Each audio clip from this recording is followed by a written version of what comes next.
First coffee of the year. It's too hot. I can't drink it out of hands.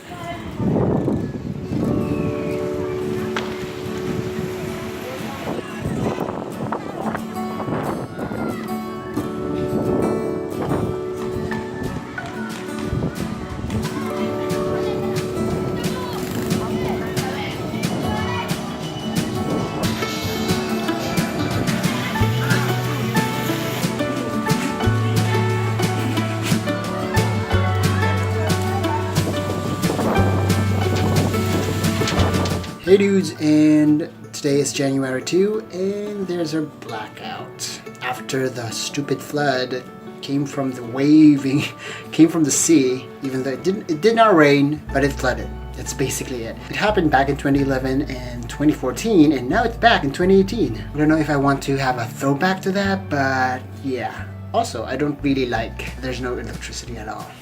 All I have is this candle. Yeah. It's pretty dark. Good night, dudes.